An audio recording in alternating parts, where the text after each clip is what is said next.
근데 그 자유주의의 반발로 인해서 이제 복음주의가 등장을 합니다. 그러니까 자유주의 신학이 딱 등장을 하고 교회는 완전히 힘을 잃기 시작을 했습니다. 근데 그 반작용으로 복음주의가 등장을 하죠. 근데 이 복음주의 안에는 근본주의와 신정통주의와 신복음주의가 있는데 이거를 여러분 신학교 갈 것도 아니고 암기할 필요도 없습니다.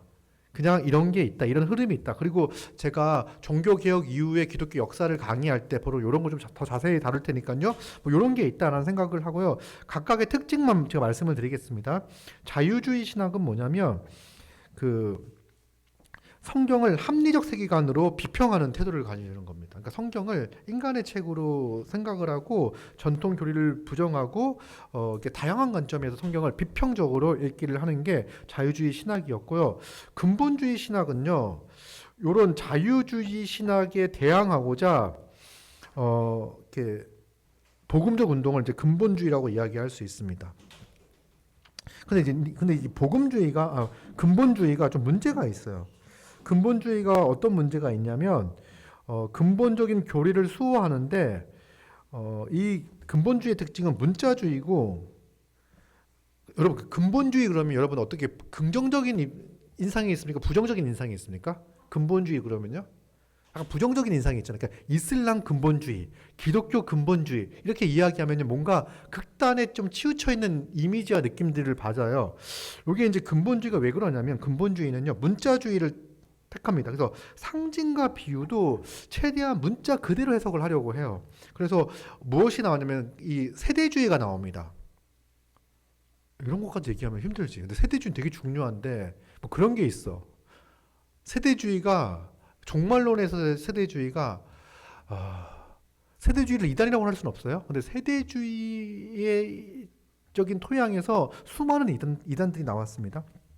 어쨌든 이 문자주의 그리고 거기서 이제 세대주의가 발현을 하고, 요 근본주의 특징이 뭐냐면 반문명이고 반이성적인 태도를 가집니다. 그러니까 자유주의에 반발하잖아요. 그러니까 자유주의가 뭡니까? 자율적 이성이죠. 이거에 반발하여 등장한 게 근본주의이기 때문에 근본주의는 기본적으로 반이성적인 태도를 지닙니다.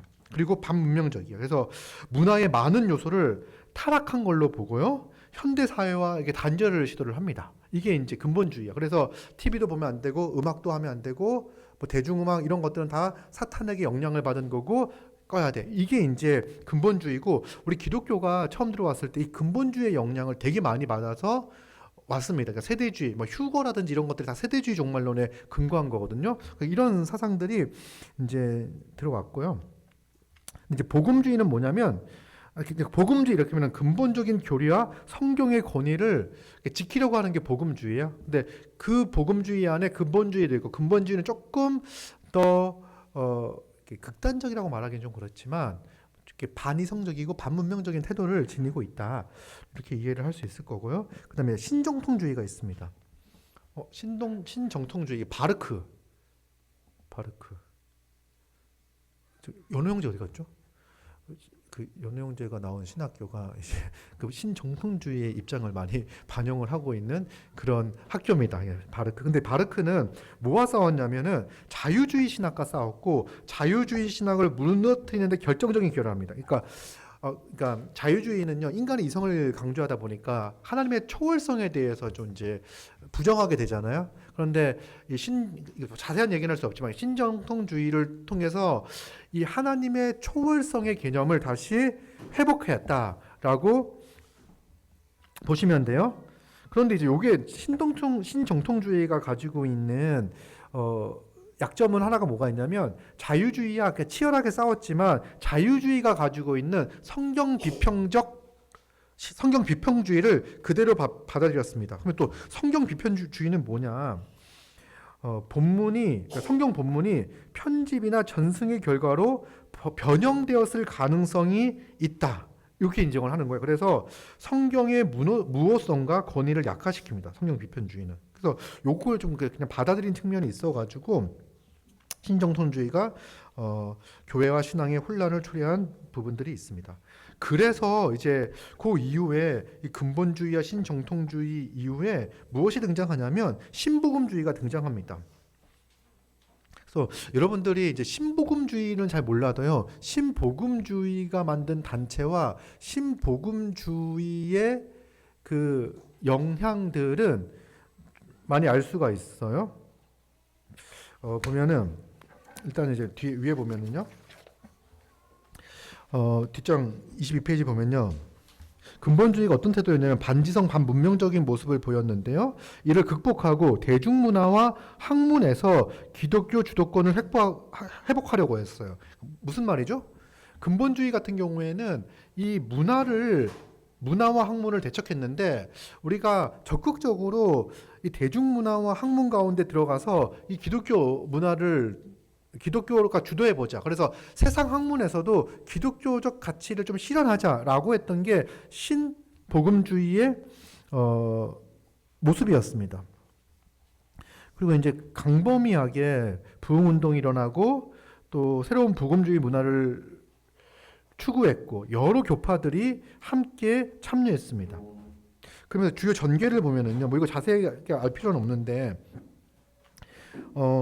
여러분 잘 알고 있는 CCC, 내비게이터, 그 다음에 IBF 이런 선교단체가 이 신복음주의의 영향하에서 탄생을 했고, 요게 이제 대학 사역이잖아요. 그러니까 지성인들을 대상으로 하는 이런 사역이 펼쳐졌습니다. 그리고 빌리 그레함, 아주 유명한 복음 전도자죠. 이 빌리 그레함에 의한 에서 대중적으로 큰 영향을 끼치기 시작했습니다. 한국에서도 기독교 인구가 1970년대 200만 명이었거든요. 근데 빌리 그레함 전도 집회가 서울에 있었고 그때 100만 명이 모였다고 그러는데, 그렇게 모이고 몇 년 뒤에 한 10년 뒤에 기독교 인구가 800만으로 늘어나요. 그러니까 폭발적 성장이 있었던 시기였습니다.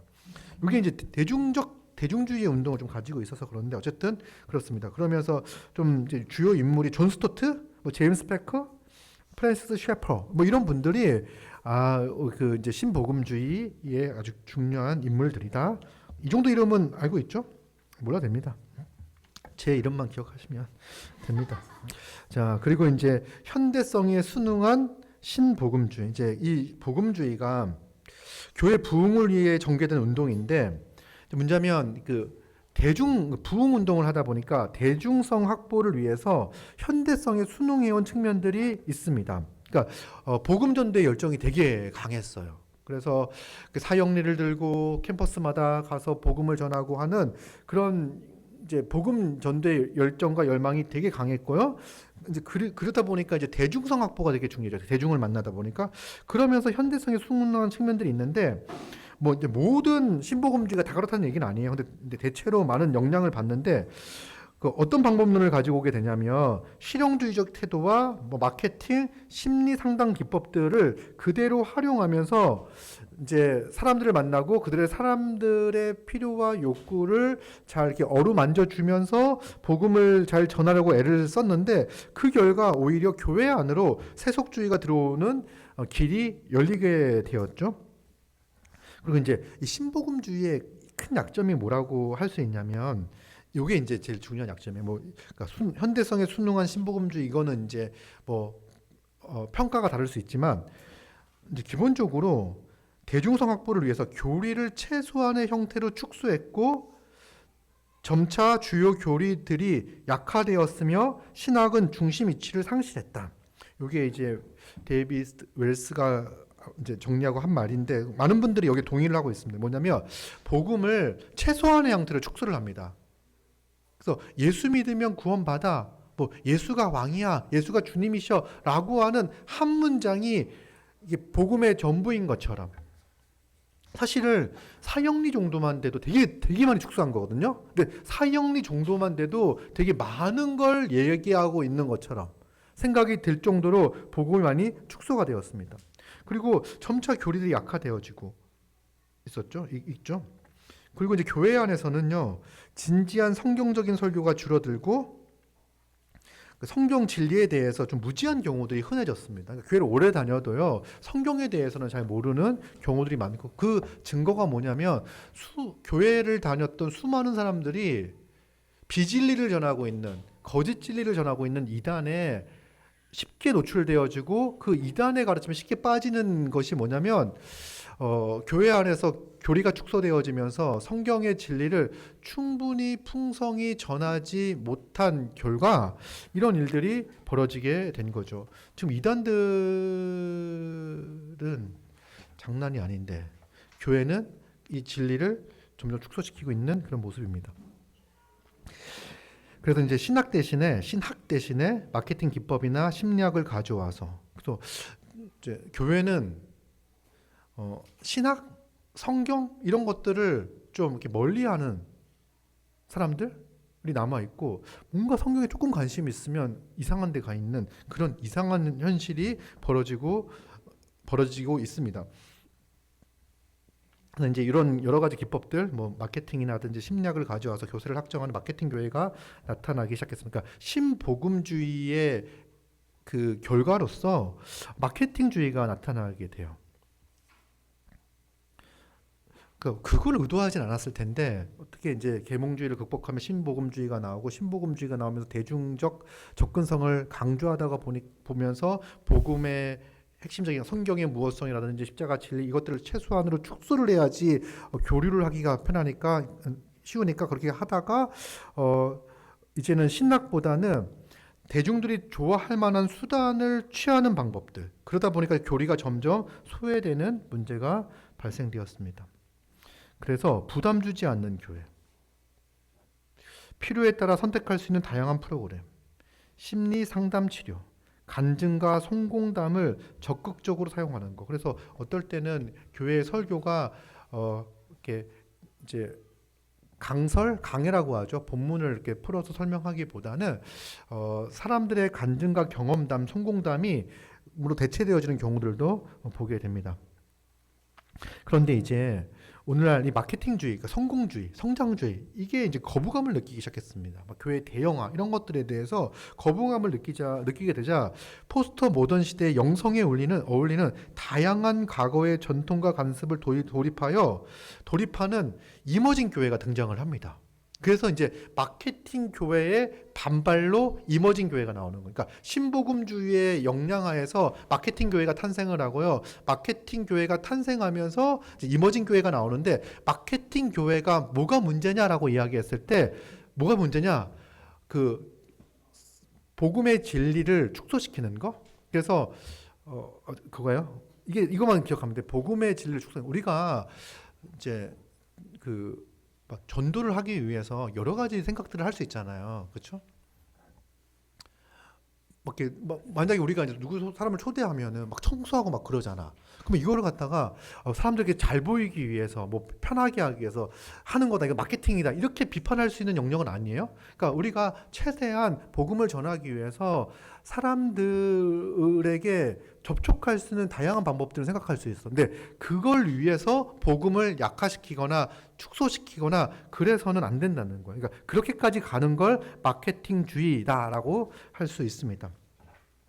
그럼 이제 그러면서 이 신복음주의가 개인주의의 영향을 받고 개인주의에 물들게 됩니다. 그래서 이게 이제 어떻게 변하냐면 하나님 중심 신학에서 각 개인이 중심이 되는 종교로 바뀌어 나갑니다. 그러니까 개인과 하나님의 1대1의 관계 그리고 그게 더 나아가 자아가 중심인 종교로 변화되게 됩니다. 그래서 이제 개인이 중심이 된 기독교 신앙은 갈수록 개인의 유익을 위한 신학으로 변모하게 갔고 그 결과 사적이고 내면적이고 치료적인 경험으로 축소되었습니다. 그러니까 우리의 신학은 내 마음의 평안과 내 마음의 안식과 내 상처의 치료와 이런 개인적 영역으로 많이 축소가 되어지는 모습들이 보입니다. 그래서 뭐가 대조가 되어지냐면 자연스럽게 성경과 교리에 대한 신앙 고백보다는 개인의 경험한 감정과 체험 그리고 삶 자체가 강조되는 경향들이 바뀌어요. 그래서 오늘날 교회에서 말씀을 듣고 성경을 배우고 공부를 하는 거에 대해서는 거부감을 느끼지만 개인이 어떤 경험과 체험 이런 것들을 좀 더 강조하는 내가 뭘 느꼈고 내가 뭘 경험했고 하는 것 자체를 강조하는 방향으로 바뀌는데 이거는 신복음주의가 개인주의의 영향을 받아서 그런 모습이 나타난다라고 생각하시면 돼요. 그래서 개인의 감정을 중요시하는 자아중심 신앙은 참된 복음의 가치를 훼손시켰다라고 하는 평가를 받습니다. 그리고 이제 자연스럽게 신복음주의는 대중주의의 영향을 받습니다. 영합합니다. 대중주의에 물들어가죠.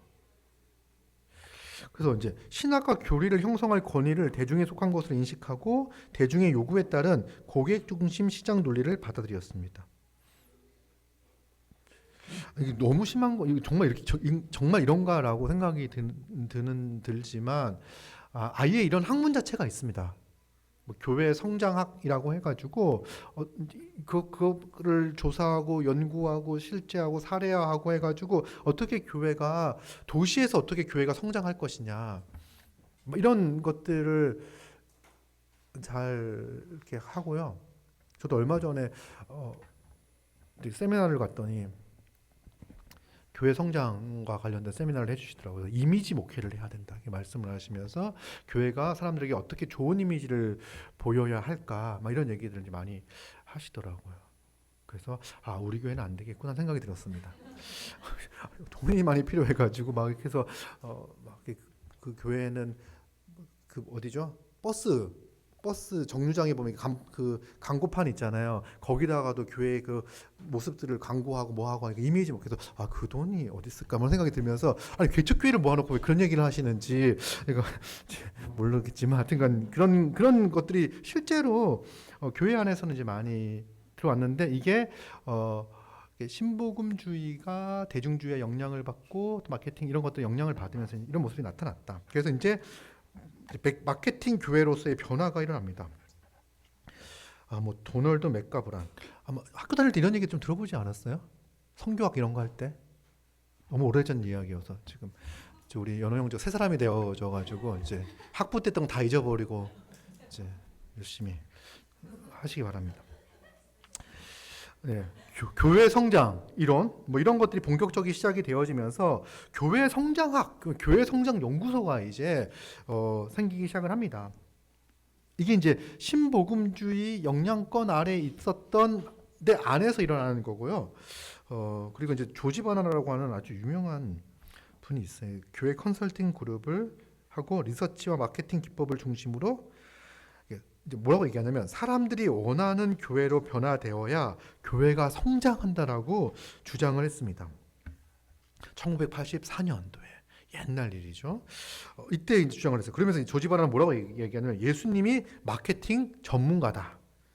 주장하면서 교회가 마케팅을 제대로 하지 못했기 때문에 정체되었다고 주장을 합니다. 그래서 여러분 성경을 가지고서 예수님의 마케팅의 원리들 있잖아요. 막 이런 것들을 취해가지고 책으로 나오기도 막 하고 그래요. 그렇습니다. 노버트 슐러 혹시 아십니까? 적극적 사고, 뭐 이것은 수정교회, 크리스탈 처치 맞나? 미국 LA 가면은요 교회 전체가 수정으로 지어져 있고요. 이 복도 사이에는 분수가 막 나오고 그리고 이제 최초로 LA는 다 안 가보셨죠? 잘 모르시죠? 거기 막 얘기를 할 수 있겠군요. 거기 가면 이제 사람들이 다 차가 있다고 합니다. 미국 사람들은. 그래가지고 대중교통이 잘 못 살아가지고 대중교통이 잘 발달이 안 돼 있어서 다 차를 타고선 야구장도 가고 교회도 가고 하는데 처음으로 이제 자동차에서 예배를 드리는 80년대 쫙 해서 라디오 주파수 맞춰가지고 내릴 필요도 없이 자동차에서 예배를 드리고 돌아가는 이 시스템을 구축을 했습니다. 되게 유명했어요. 그런데 이제 얼마 전에 안타깝게도 교회는 파산을 하고 이제 카톨릭 교회로 넘어갔습니다. 하여튼 이런 거요.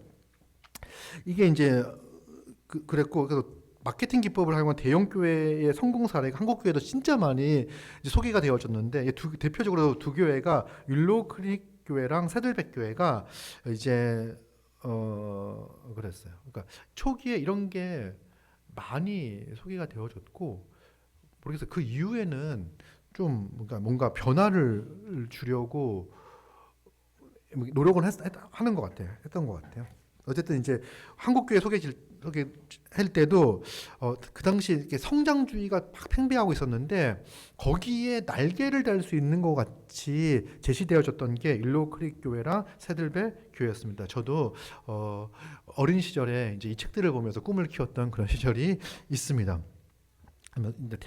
대학교 다닐 때 이제 나왔던 책들인데, 그러니까 벌써 20년이 넘었네요. 25년. 제가 나이가 많이 먹었네요. 이제 대중주의에 기초한 마케팅 교회가 등장을 합니다. 그렇죠? 아까 얘기했던 신복음주의가 대중주의 영향을 받고 그 결과 이제 마케팅 교회가 나오는데 그래서 대중을 통해 힘을 얻고 영향력을 행사하는 대중적 접근 방식이 교회 성장을 위해 적용되었고 수적 성장의 목표 아래 성장을 위한 무분별한 마케팅 기법이 복음주의 교회 안에 들어왔습니다. 목표는 뭐냐면 수적인 성장이 목표야.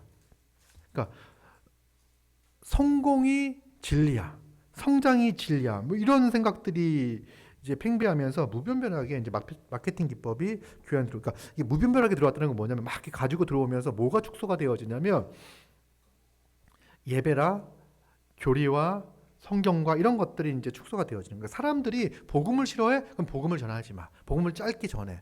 사람들이 십자가를 죄에 대해 거부해? 그러면 죄인이라고 말하지 마. 라고 하면서 사람들이 원하는 방향으로 변해야 돼. 라고 이야기를 하는 거죠. 마케팅주의자들은 성장하지 못하는 교회를 비판합니다. 그래서 성장이 철학적 기반인 거죠. 그래서 교회 성장을 위해 문화적 적실성을 이해하고 사람들의 필요에 적극적으로 반응해야 한다는 주장입니다.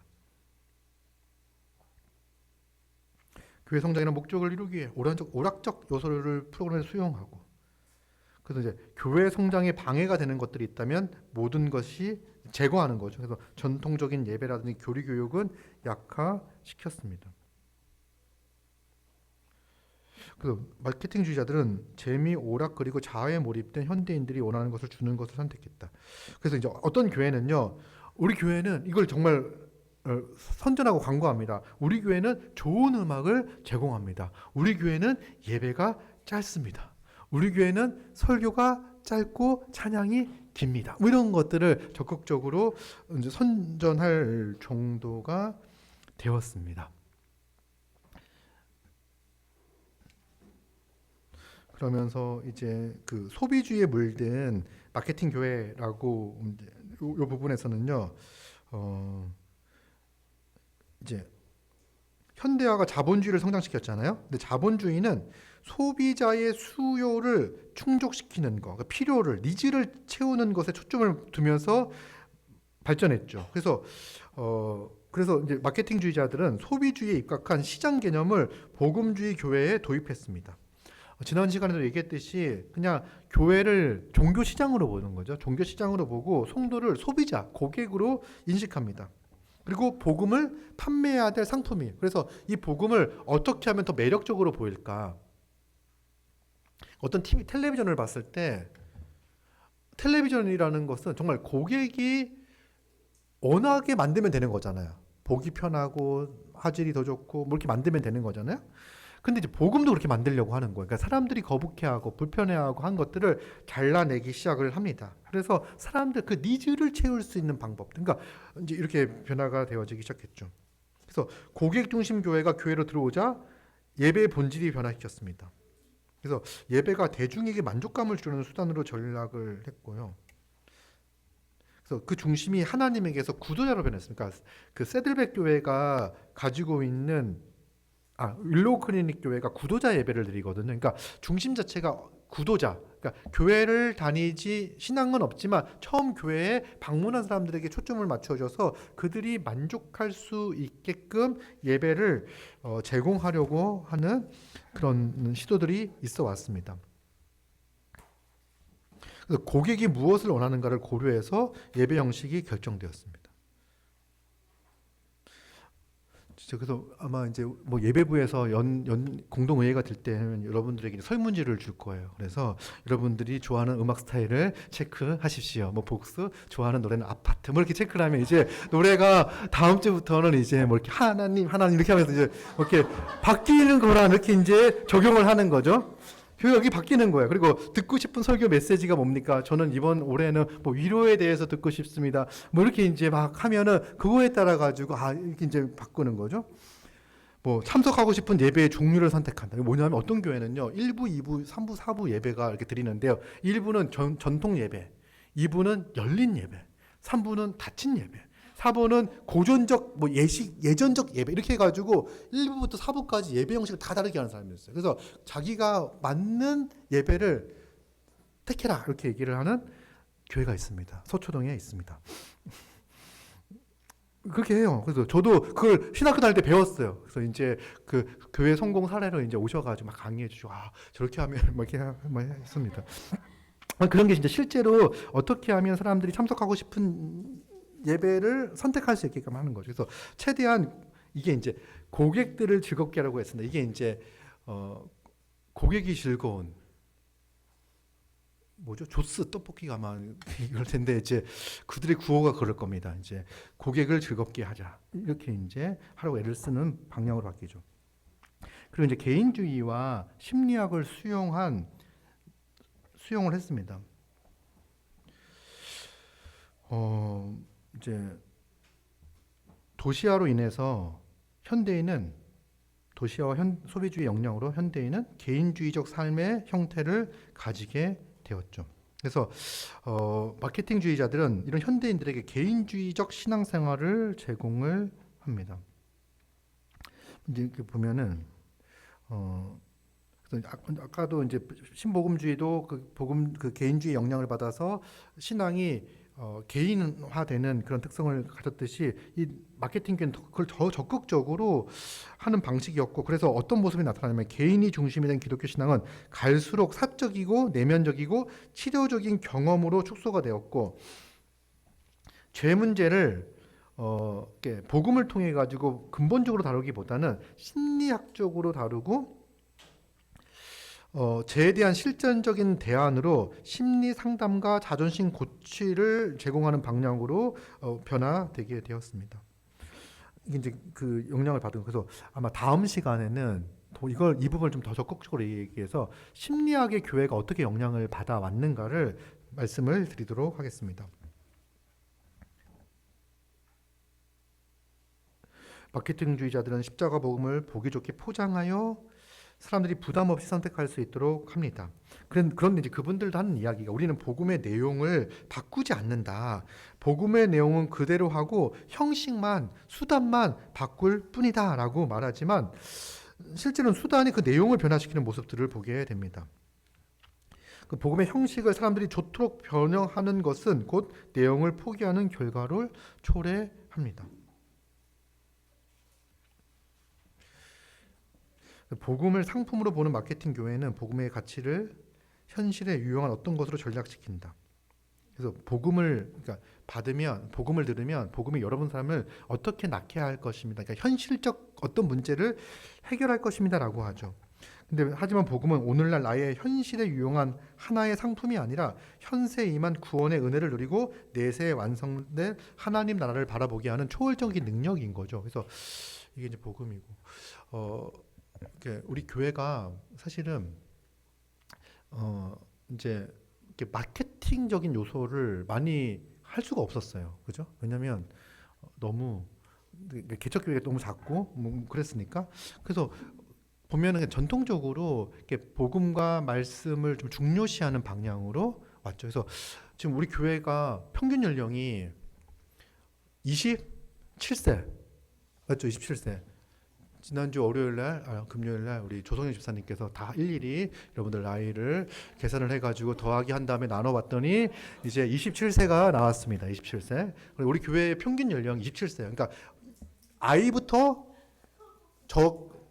포함을 해가지고, 그러니까 우리 교회는 여러분들이 이제 결혼했기 때문에 아이가 나오면 나올수록 이제 연령을 점점 내려가는 거예요. 그래서 이제 목표는 향후 5년 내에 20살을 찍는 게 이제 목표예요. 그래서 평균 연령은 지금 한국 사회 평균 연령은 점점 올라갈 거예요. 아이를 낳지 않아 가지고. 근데 우리 교회만 아이를 낳아 가지고 이제 점점 줄어들 거예요.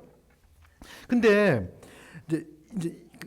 이런 젊은 교회잖아요. 그런데 어떻게 하면 젊은 사람들이 만족할 수 있을까? 어떻게 하면 젊은 사람들이 좋아하는 예배 스타일과 이런 것들을 만들까라고 하는 것을 고민하지 않고 복음과 진리를 나름 교회가 교회답게, 말씀이 말씀답게, 예배가 예배답게 전하기 위해서 힘쓰는 그런 방향으로 있는 거예요.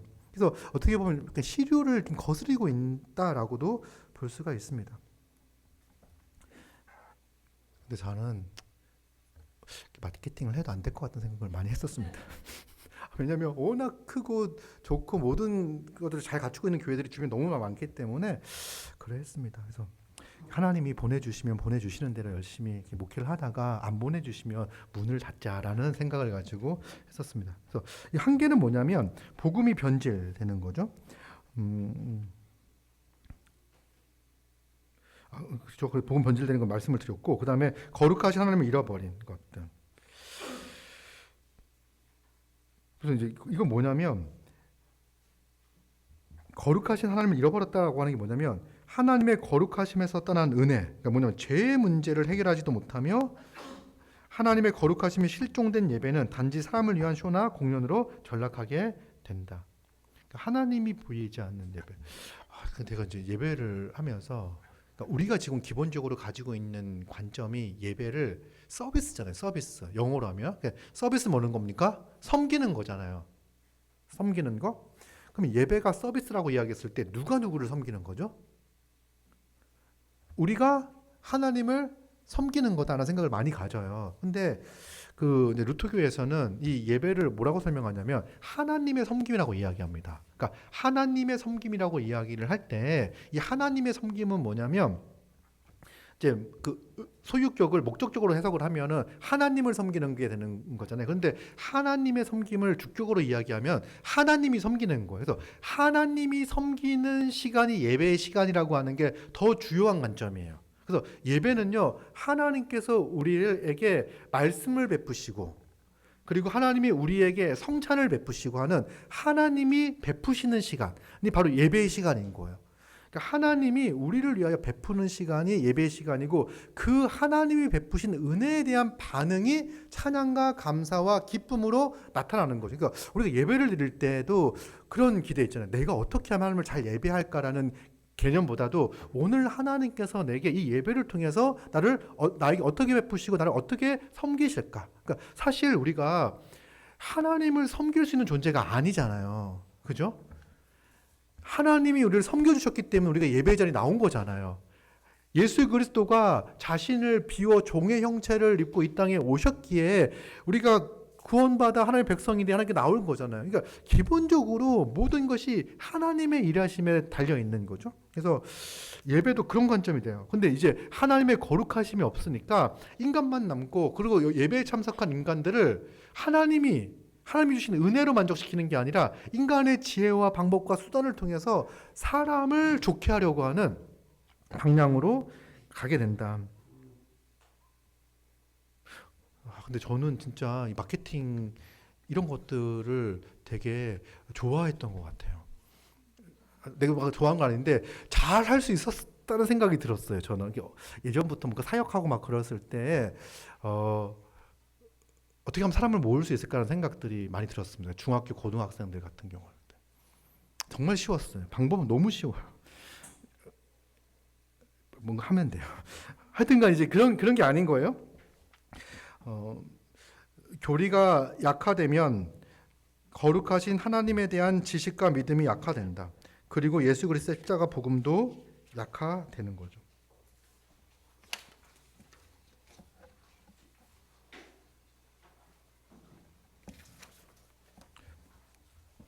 근데 그리고 이제 마케팅 교회의 이제 하나가 뭐냐면 공동체성을 상실을 한다라고 하는데 왜 그러냐? 사실은 마케팅주의자들 개인주의적 문화시장에 침투하기 위해 교회의 본질로서의 하나됨, 즉 공동체성을 포기했다. 그러니까 수적 성장의 목표를 이루었지만 교회가 한 몸 한 가족으로 살아가게 하는 부흥이 아니라 각 개인의 집합체로서 교회가 되어버렸다. 이렇게 이야기하면 좀 약간 의아하게 생각하는 분들도 있을 수 있어요. 그러니까 우리가 이제 흔히 말하는 마케팅 교회라든지 이런 교회들을 마케팅 교회, 대형 교회, 모든 교회가 마케팅 교회라고는 할 수 없지만 대형 교회들을 보면 많은 사람들이 모여 있잖아요. 그러면 이들이 대형 교회가 소그룹을 강조하지 않냐? 대형 교회는요 수많은 소그룹이 존재합니다. 소그룹이 강조가 돼요. 이제 마케팅 교회도 마케팅으로 큰 대형화를 이룬 교회도요 소그룹을 강조해요. 근데 그 출발이 뭐냐면, 그러니까 우리가 공동체성과 이런 것들을 강조하는 거는 뭐냐면 성경에서 그리스도의 그 복음으로 말미암아 우리를 한 몸 한 가족 되게 하셨던 그 진리 위에 서서 우리가 믿음과 신앙의 고백으로서 하나됨을 추구하는 거잖아요. 근데 마케팅 교회는 어떻게 가냐면 오늘날 개인주의 사이에서 개인들이 공허함과 외로움을 느끼고 있고 그 외로움의 욕구를 충족시키기 위한 방식으로서 소그룹을 도입을 하는 거예요. 그러면 내가 그 소그룹에 참여하는 것도 나의 욕구를 채우는 것만큼만 참여하면은 되겠죠. 뭐 이런 방식들인 거예요. 그래서 우리가 비슷해 보여도 출발을 어디에 두고 있느냐를 이제 볼 필요가 있습니다.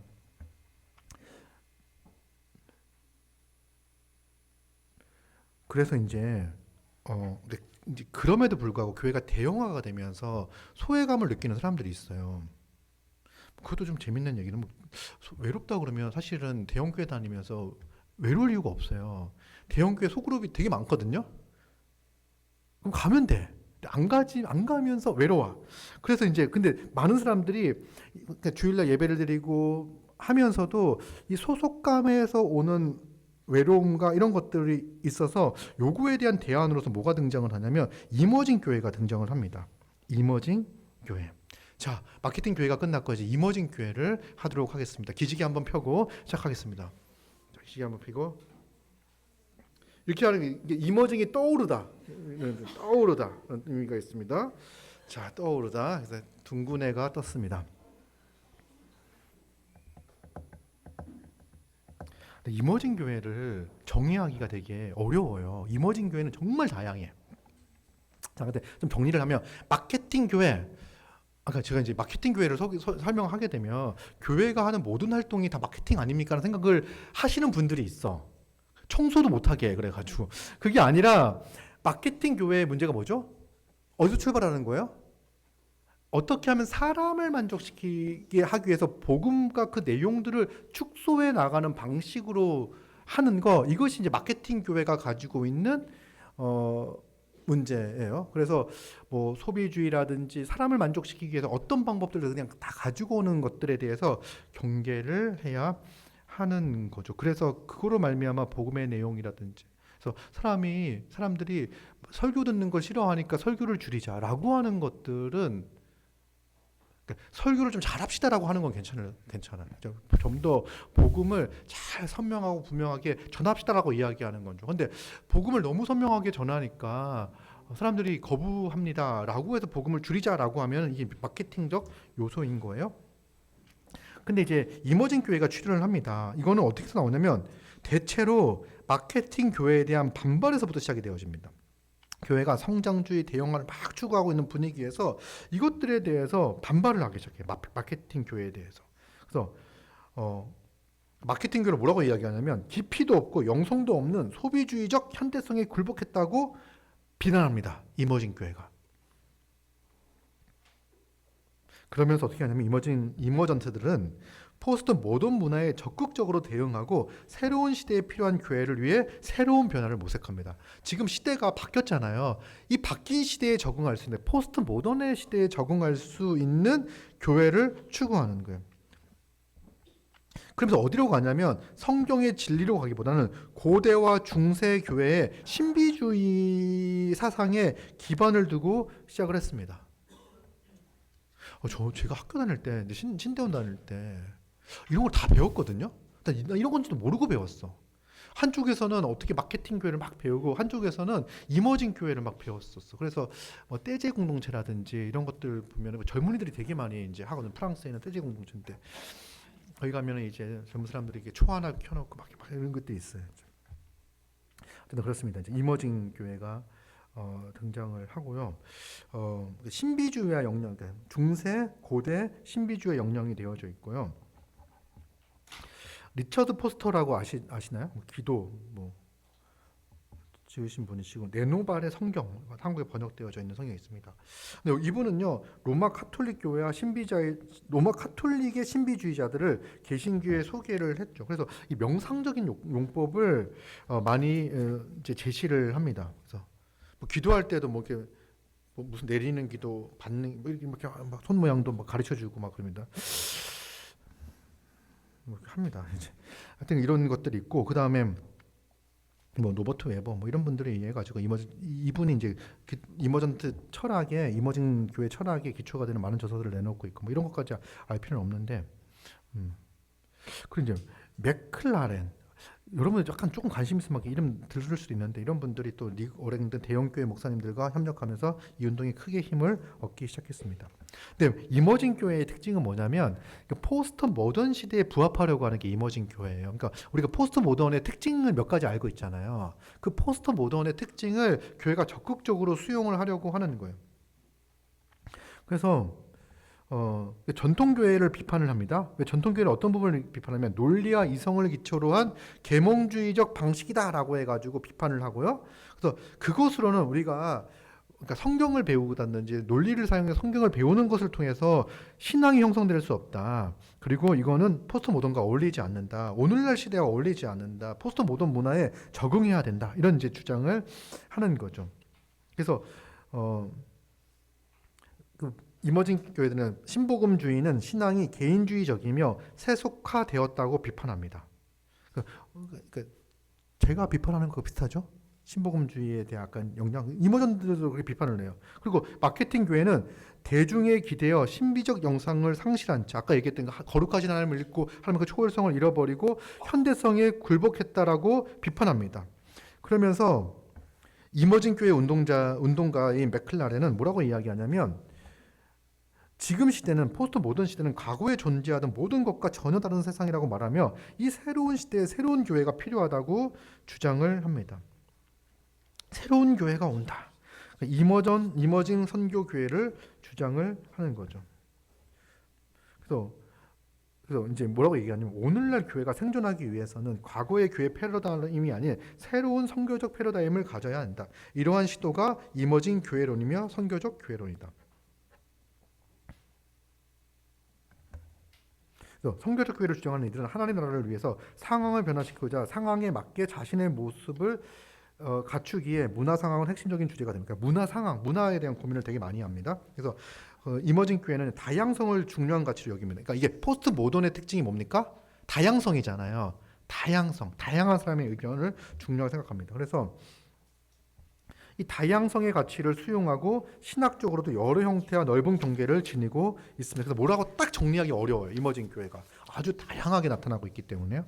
그래서 마크 드리스콜이라는 분은요, 이 이머징 교회를 이렇게 주장을 했고, 그러니까 이머징 교회 안에서도 어떤 분들이 있냐면 복음주의자들이 있고 개혁주의자들이 있어요. 그러니까 전통적 신앙을 견지하면서도 뭔가 이 시대에 부합하게 변화되어 나가야 된다라고 주장을 하는 거죠. 이머징 교회 운동에서 정확한 언어로 진술되는 명제적 진술을 가르치기를 주저하고, 왜냐하면 우리 포스트 모던의 특징이 뭐였죠? 거대 담론을 메타 내러티브를 거대 담론을 거부했잖아요. 이거를 거부합니다. 그러니까 교회인데 메타 내러티브를 말하기를 거부해요. 이것이 진리입니다. 하나님은 뭐 사랑이십니다라고 하는 말을 명제적으로 말하기를 꺼려합니다. 그래서 대체로 정확히 알 수 없다고 말합니다. 제가 누가 저한테 뭔가 물어봤을 때 이건 이거고 저건 저거라고 이야기할 때 약간 좀 이제 오늘날 방식이 아닌 거예요. 그렇게 얘기하는 거는요. 뭔가 이거는 이렇지만 이게 아닐 수도 있어라고 하는 방식이 이제 포스트 모던적인 말하기 방식이죠. 그래서 그리고 대체로 정확하게 알 수 없지만 진리를 찾아가는 과정이라고 이야기합니다.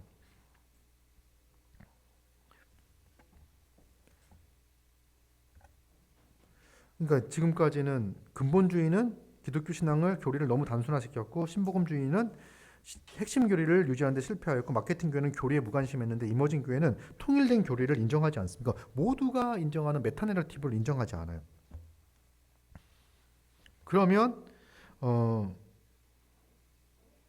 교리에 대한 무관심이 더 심해지겠죠. 그래서 교리에 대한 소극적인 자세를 갖습니다. 뭐 형벌대속적 죽음에 대해서도 복음 핵심과 관련된 교리에서도 다양한 태도를 보이고요. 심지어 형벌대속적 죽음에 대해서 뭐라고 이야기하냐면 하나님의 아동 학대다라고 이야기합니다. 아들을 십자가에서 죽였잖아요. 뭐 이렇게 이제 해석을 하는 거예요. 그리고 이제 이머징 교회는 그러니까 이제 진리를 발견할 수 있다라고 생각하지 않으니까 각각의 체험적인 영성을 추구합니다. 오늘날 그러니까 뭔가 배우고 이제 뭔가 이성을 통하여 배우고 공부하고 학습하고 전달하고 전수하는 방식보다는 본인이 경험하고 본인이 체험하고 본인이 느끼는 거를 선호하는 방식들을 교회 안에서도 얘기를 많이 합니다. 그래서 아는 게 중요한 게 아니라 뭐 체험하는 게 중요해, 경험하는 게 중요해라는 이야기들을 하는데 이것도 어떤 의미에서 이머징 포스트 모던의 모습이라고 할 수도 있어요. 물론 우리가 알고 있는 복음의 진리는 우리에게 경험을 만들어냅니다. 그러니까 우리 경험을 무시할 수 없어요. 그러니까 근데 복음의 진리가 경험을 만들어내야 되는데 우리가 경험한 것이 진리를 만들어낸다고 생각을 하는 게 이머징 교회. 그러니까 내가 경험한 게 진리가 되는 거예요. 근데 우리는 내가 어떤 경험을 했다고 하더라도 그 경험이 성경의 기준에 비추어 봤을 때 잘못됐다면 그건 잘못된 경험인 거예요. 하나님께서 우리에게 주신 경험이 아닌 거예요. 아무리 신비하고 신기한 경험을 했다고 하더라도. 그래서 이제 체험 중심의 예배를 추구하고 전인적 감각을 자극하는 예배자가 직접 영적 느낌을 체험하는 영적 방식을 도입을 합니다. 그래서 뭐 논리와 이성을 기초로 하여 배우던 것들이 이제는 체험과 신비를 기초로 하여 배우는 시대가 되었다. 이게 포스트 모던이고요. 이성의 작용에 대한 불신이 있죠. 그러니까 모더니즘은 뭐만이 확실한 거라고 얘기했습니까? 내가 생각하고 있는 거, 내가 이성을 가지고 생각하고 있다는 것만이 확실한 것이기 때문에 모든 것들이 내 이성에서부터 출발을 해야 된다고 생각을 했어요. 근데 포스트 모던은요, 그 이성까지도 부정을 하기 때문에 이성의 작용에 대한 불신, 그래서 자아의 느낌과 체험을 강조합니다. 영성은 포스트 모던의 영성은 내면의 자아의 경험을 강조하는 신비주의와 연결점이 생깁니다. 이거는 좀 이제 고대 영성 기독교, 약간 이제 고대의 그 동양에 있었던 어떤 영성 거기와 영향이 바꿔가지고 영지주의 이런 것들 연결이 되어져 나타났던 그런 방식들을 도입을 하고 신비주의적인 예배의 길을 열었습니다.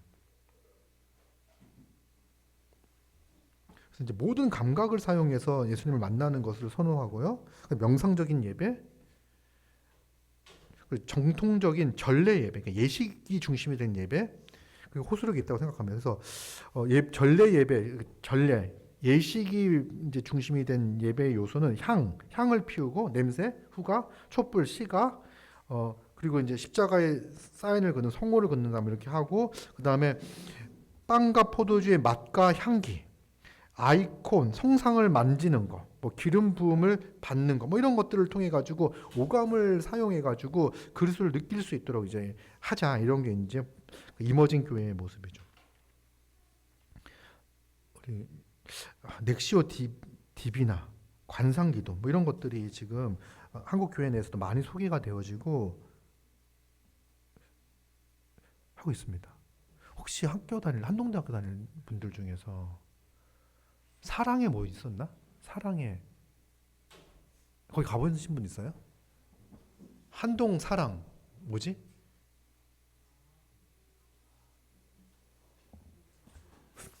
뭐 그런 게 있어요? 아무도 안 갔다 왔네요. 네. 약간 우리는 약간 포스트 모던이랑 좀 거리가 먼 것 같습니다. 거기 가면 넥테오 디비아 하고 막 이렇게 하는 것 같아요. 관상기도 하고.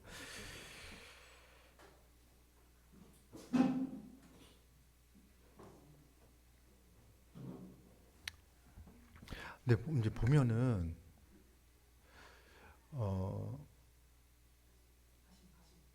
하지 말고.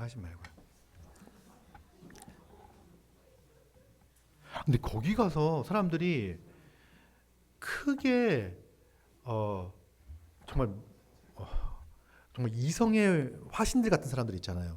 피 한 방울 안 나올 것 같은 사람들이 거기 가가지고 막 큰 은혜를 받고 막 오고 그런 게 되게 많이 있습니다. 그러니까 그런 경험적이고 체험적인 것들을 통해서 그렇습니다. 그래서 이제 이머징 교회는요 공동체를 강조를 합니다. 그러니까 이제 이머징 교회가 이제 마케팅 교회를 비판을 하면서 거기가 공동체성이 없고 개인주의가 됐다라고 이야기하죠. 그래서 포스트 모더니즘은요 개인이 중요하지가 않아요. 왜냐하면 모더니즘에서 개인이 중요했다는 이유는 뭐냐면 개인의 이성 때문에 개인이 중요했잖아요. 근데 그 이성도 부정을 하고 있기 때문에 내가 나의 합리적 이성으로서 내가 어떤 존재인지를 발견하는 게 불가능해. 그래서 포스트 모던에는요 내가 속해 있는 공동체를 통해 가지고 내가 누구인지를 규정하는데, 근데 포스트 모던 시대에는 우리가 예전에 근대 시대에는 내가 한 지역에 속해 있고 한 뭐 이렇게 해서 거기서 내 정체성이 확립이 되어졌잖아요. 근데 포스트 모던은요 다양한 사람들을 만나요 우리가. 그죠? 직장에서, 교회에서, 뭐 동호회에서, 뭐해서 다양한 사람들을 만나면서 거기서 만나는 사람들에 의해서 정체성이 결정되어지는 게 중요하다라고 이야기를 하면서 이제 어쨌든 공동체를 강화하는 게 포스트 모던이고, 그 결과 이제 이머징 교회도요 공동체를 강조를 합니다. 기존 교회 모습으로는 공동체적 특성을 포함하고 있는 포스트 모던 시대에 더 이상 호소력을 갖지 못할 것이기 때문에 이제 이걸 강조하는 거죠. 핵가족을 넘어 핵개인의 시대이지만 인간 소외를 경험하며 오히려 공동체를 찾는 시대 정신에 맞춰 공동체를 강조한다. 그래서 마케팅 교회를 끌어모으기식 교회라고 비판을 하면서요. 고전적인 복음주의 교회도 역시 사람들을 종교적인 영역으로 데려오는 데만 강조한 제도적 교회지 공동체성을 강조하지 않았다라고 비판을 합니다. 그리고 이제 뭐 좀 어려운 개념인데, 복음주의 교회는 경계는 긋는 방식으로 교회 공동체를 구성했다고 비판하면서 선교적 관점에서 공동체를 이루어야 된다고 주장을 하는 거예요. 그래서 교회 밖에서의 어떤 공동체론을 되게 강조를 합니다. 그리고 이제 한국 교회에서 이머징 교회의 예배 형식을 적용하는 교회들이 있습니다. 한국형 이머징 교회 예배. 이제 요거는 그냥 재미삼아 지금 막간을 이용해 가지고 한국에 이런 교회들이 이제 등장을 하고 있습니다. 근데 되게 많이 소개가 됩니다. 이머징 교회들이 뭐 공식적으로 우리는 이머징 예배를 드립니다라고 말하면서 예배를 드리는 교회는 아직까지 없어 보입니다. 하지만 포스트 문화와 세대에 대해 관심을 두고 있어서 목회자들이 다양한 접근을 통해 이머징 예배 요소를 차례대로 접목해 가고 있는 양상이 두드러지고 있다. 마크힐 교회가 마크 드리스콜이라는 분인데, 이분이 되게 젊은 신학은 되게 보수적이고 되게 개혁적인 신학을 가지고 있어요. 근데 이분이 이런 걸 했나 봐요, 이모지. 근데 되게 또 아이러니한 건 그 다양성을 존중하고 막 그러잖아요. 근데 아마 교회가 되게 어려워졌을 거거든요. 이제 목회도 안 하고. 근데 너무 권위적이고 너무 독단적이고 이런 이유로 인해 가지고 교회에서 좀 이렇게 어려움을 받았습니다. 어쨌든 그래요. 그래서 근데 마스일 교회가 좀 이렇게 한 15년, 20년 전에 그래도 아는 분들에게는 좀 이렇게 신선한 충격으로 왔는데, 미화 십자가 교회는요, 그 교회의 모습을 보고 충격을 받아 예배당 모델과 예배 디자인의 모델로 삼았습니다. 그래서 여기의 특징은 뭐냐면 교회가 이제 큰 교회는 아닌데 개척 교회인데, 우리 교회도 약간 이머징 교회 같네. 거기 무대가 되게 커요. 교회 절반이 이제 무대고, 그래서 이제 연극이나 뭐 이런 것들을 이제 교회에서 할 수 있도록 이렇게 하고요. 이제 이런 교회들은요, 이제 재고백의 시간에 촛불을 많이 사용합니다. 그래서 이게 이제 죄를 우리가 회개하잖아요. 우리도 회개할 때 막 이렇게 말로만 하면 뭔가 실감이 안 나. 그래서 한 명씩 감대상 앞에 가서 테이블로 나가서 촛불 하나씩을 붙인 다음에 약속된 장소로 놓고 들어가 고백 기도를 합니다. 그래서 사제가 해놓으십니다. 그러면 이제 이 초가 이렇게 사라지고 있잖아요. 그걸 보면서 내 죄가 사해지고 있는 듯한 것들을 시각적, 후각적, 촉각적으로 이렇게 느끼게 하는 뭐 이런 방식이 이제 이머징 교회의 특징 같은 거예요. 그리고 이제 다양한 형태의 설교를 시도하는데, 이 교회는 교회 이름이 미잖아요. 미. 그러니까 아름다울 미입니다. 미와 한데, 여기는 이제 뭐 여러 가지를 쓰긴 하는데 그림을 되게 중요하게 생각해가지고 그 명화들 있잖아요. 명화. 이 명화를 설교 시작할 때부터 때까지 이 명화를 가지고 함께 시작하고 끝까지 사용을 합니다. 그래서 제가 설교를 들어보진 않았는데 뭐 그렇게 한다고 이제 신문에도 많이 나와 있고 그렇습니다. 그 블루라이트 처치. 약간 이제 이런 교회들이 전부 다 30대, 20대, 30대들을 좀 겨냥을 해가지고 하는 것 같아요. 이제 뭐 다양한 공연을 개최하고 있고 라이브 공연장에서 예배를 드리고 있습니다. 소그룹 성경 모임 등을 통해 20, 30대들이 교회에서 친밀함을 느끼게 하는데 주력하고 있고, 전체적인 교회 예배 분위기는 준비가 잘 된 찬양 인도자를 따라 함께 대화하고 기도하며 찬양하는 콘서트 분위기. 그러니까 이게 예배 분위기가 이런 거예요. 그리고 이제 주일 오후 예배는 이제 예배를 드리는데 락 음악 중심으로 진행이 됩니다. 요거 들으면 약간 솔깃하실 분들이 몇 명 있을 것 같아요. 이게 이제 이런 방식의 블루라이트 처치고, 또 뭐 웨이 처치, 홍대 앞교회. 이게 교회를 정의하는 게 재밌어요. 젊은이들의 재미있는 모임이다. 이게 이제 교회를 정의를 이렇게 하고 있고요. 그리고 이제 뉴 사운드 처치. 여기서도 이제 새로운 패러다임의 예배와 찬양 사운드를 전하기 위해서 교회 이름을 이렇게 지었다 해서 새로운 시도를, 예배를 형식의 새로운 시도를 많이 하는 것 같아요. 그래서 이머징 교회의 특징은 제가 딱 봤더니 이름을 영어로 많이 쓰는구나. 그래서 우리도 이제 우드 크로스 처치 이렇게 하면은 이제 이머징 같은 느낌이 살짝 날 수 있겠다 생각이 듭니다.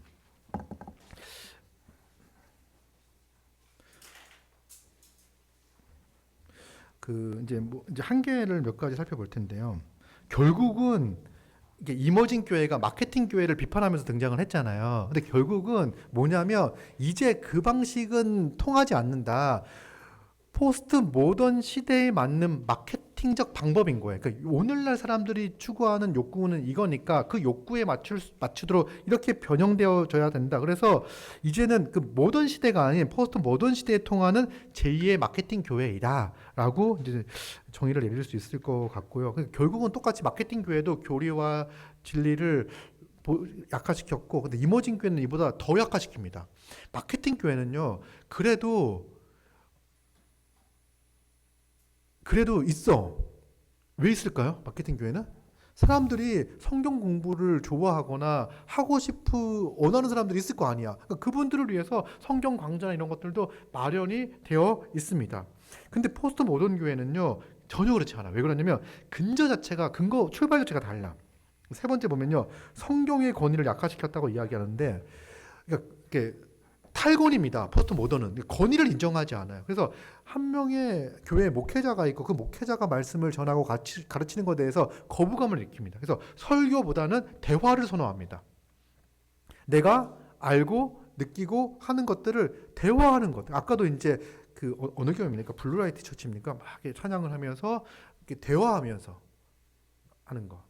당신의 느낌은 어떻습니까? 뭐 이렇게 얘기하면은 막 얘기를 하면서 이제 찬양도 하고 막 이렇게 하는 거 아닙니까? 이제 그런 방식들인 거죠. 그래서 객관적인 진리나 유일한 진리로서 성경의 권위가 약화되어지고, 이런 경우에는요, 이제 설교도 이제 돌아가면서 많이 해요. 어떤 교회는 설교를, 그러니까 목회자가 없고 평신도들이 이제 성도들에게 돌아가면서 설교를 한다든지. 근데 막 성경을 막 얘기하다 보기보다는 자기의 경험이라든지 어떤 체험이라든지 느낌이라든지 이런 것들을 이제 대부분 이야기를 하겠죠. 그러니까 그런 방식들로 이머징 교회는 진행이 많이 되어집니다. 그래서 여러분 이렇게 잘 안 보이겠지만 국민일보나 이런 거 보면 이렇게 교회 소개하는 거 보면요, 우리 교회는 그렇게 예배를 드립니다라고 해가지고 이렇게 새로운 방식으로 막 소개되어지는 경우들도 많이 있습니다. 그리고 이제 아까 얘기했던 것처럼 이제 이머징 교회는요, 공동체를 강조하지만 교회를 잃어버린 모습이다. 잃어버렸다. 그래서 여기의 공동체는 다원주의적 사회의 공동체지 한 몸을 강조하는 성경적 공동체는 아니라는 거예요. 이머징. 왜냐하면 우리가 한몸됨을 추구하는 것은 성경에 근거해서 성경의 권위를 두고 예수 그리스도의 그 십자가의 사역의 결과로 말미암아 우리는 이러한 존재입니다라는 것을 믿음으로 받음으로 말미암아 그렇게 살아가는 거잖아요. 그런데 일단 이머징 교회는 이걸 부정을 해요. 성경의 권위 자체는 이제 부정을 하다가 보니까 이렇게 출발할 수가 없는 거예요. 그래서 이머징 교회는요, 이제 저는 그렇게 생각하지 않습니다. 하면은 끝이에요. 저는 하나님께서 저에게 그런 감동을 주지 않으십니다라고 하면 끝이죠. 개인의 느낌 이런 것들이 더 중요해지게 되었습니다. 그래서 지금 이제 신복음주의, 그 다음에 마케팅 교회, 이머징 교회를 살펴보았습니다. 이걸 이제 흐르는 관통하고 있는 건 뭐냐면 결국은 현대 교회가 복음을 약화시키고 있다. 성경의 권위를 약화시키고 있다라는 거예요. 그렇죠? 우리가 이 문화의 산물이기 때문에 지금 우리 교회가 하는 음악도 이렇게 얘기하면 상당히 세련되어 있습니다. 맞나요? 제가 물어봐요. 항상 제가 가수들이 노래를 부르면 막 제가 아내한테 물어요. 잘 부르는 거야? 그러면 아내가 잘 부르는 거야. 잘 부르는구나. 이렇게 이제 그렇게 이해를 하거든요. 좀 세련되어 있는 편인가요? 아직 좀 부족한가요? 네. 아직 많이 갈 길이 많이 남아 있습니다. 어쨌든 우리가 쓰는 뭐 사운드라든지 뭐 이런 것들이라든지 이런 것들은 그냥 현대적인 느낌들이 많이 있어요. 근데 그리고 우리가 전도를 한다라고 이야기했을 때 어떻게 하면 접촉점을 찾고, 그러니까 현대인들의 필요가 뭔지 이런 접촉점을 찾아. 근데 그것들을 다 나쁘다고 말할 수는 없어요. 그러니까 이머징 교회의 시도들 가운데에서 어쨌든 20대, 30대를 만나기 위해서 하는 시도들 있잖아요. 그 모든 시도를 나쁘다고 말할 수는 없어. 그런데 무엇을 지켜야 되냐면 그러면서 복음을 약화시키거나 그래서는 안 되는 거죠. 우리는 이 진리를 붙잡고 확실하게 붙잡고 사람들을 만나서 복음을 잘 전할 수 있는 방법들과 수단들을 생각해야 됩니다. 어쩌면 우리가 사실은 이제 세련된 방식으로 접근하면 사람들이 복음을 잘 받아들일 수 있을 거라 생각을 하는데 꼭 그렇지만은 않은 것 같아요. 그러니까 우리가 복음을 진리로 믿고 복음이 능력이 있고 복음이 사람을 변화시킨다는 믿음을 가지고 만나는 거죠. 근데 우리가 할 수만 있다면 하나님께서 우리에게 주신 자원과 달란트와 지혜와 이런 것들을 사용해서 사람들을 만나기 위해서 애쓰는 거 너무나 중요해요. 하지만 우리가 긍정적인 측면은 어쨌든 마케팅 교회에서 긍정적인 측면 어쨌든 그 부흥의 열정과 열망을 가지고 사람들을 만나기 위해서 애를 많이 썼다. 근데 분명히 약점과 한계가 있었다. 그 부분을 잘 이해했으면 좋겠어요. 그 약점과 한계가 무엇이었는지. 그래서 그 결과가 복음을 약화시켰을 때 교회가 결국은 힘을 확 잃어버리게 되는 거야. 당장은 처음은 사람을 많이 모을 수는 있어요. 제가 이제 중고등부 사역을 할 때 서울에서 어떤 교회에 사역을 했는데 이제 교회가 막 엄청 큰 교회는 아니었지만 그 중고등부에 대한 예산이 정말 많았어요. 그러니까 애들한테 돈을 진짜 많이 쓰는 거야. 진짜 많이 쓰는데 돈을 쓰는 것만큼 사람들이 오지 않는 거야. 그러니까 내가 어떤 생각을 했냐면 얘네들한테 그냥 오면은 3번 오면 문상을 한 장씩 주면은 많이 오겠다는 생각이 드는 거예요. 근데 그 돈으로 충분히 한 100명은 모을 수 있겠다는 생각이 드는 거예요. 그래서 딱 교회를 빠지지 않고 3번 딱 오면은 문상 한 장이 딱 나가요. 그리고 연속해서 4번째 문상 하나가 나오고 그 다음 주도 계속 문상이 하나씩 나가. 그래서 딱 교회를 빠지면 다시 시작해야 돼. 괜찮지 않아요? 머릿속으로만 생각했습니다. 이제 실제로 안 했는데, 그러니까 이런 방식으로 사람을 근데 왜 그런 생각을 하냐면 어쨌든 애들이 너무 안 오니까 어떻게 하면 애들을 오게끔 할 것인가라고 생각을 하는 거죠. 근데 그런 방식들을 사용하면서 뭐가 약화가 되어지면 사람들을 정말 그냥 애들을 돈으로 어떻게 할 수 있는 존재 정도로 이렇게 딱 시켜버리는 거예요. 그래서 그런 방식이 아니라 그때에도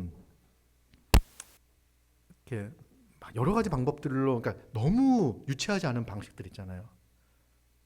그 방식들로 사람들을 만나고 다시 계속 복음을 이야기하고 하는 방식들을 취했었습니다. 그러니까 그게 더뎌 보이는데 그럼에도 불구하고 그렇게 우린 복음을 전해야 되지 않을까요?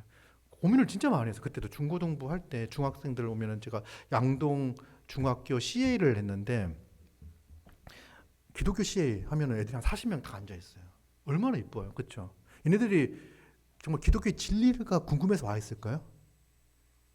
시위하면 이제 자기 하고 싶은 거 손 들잖아요. 그러면 가위바위보 해가지고 지면은 다 글러오는 거야. 마지막에 최후에 이제 오는 친구들이 여기야. 그러면 얘네들은 다 패배자들이야. 패배자들. 패배자 40명이 앉아가지고 그러면 얘네들을 어떻게 듣게끔 할 것이냐 해가지고 정말 온갖 방법들을 막 써가지고 막 하는 거야.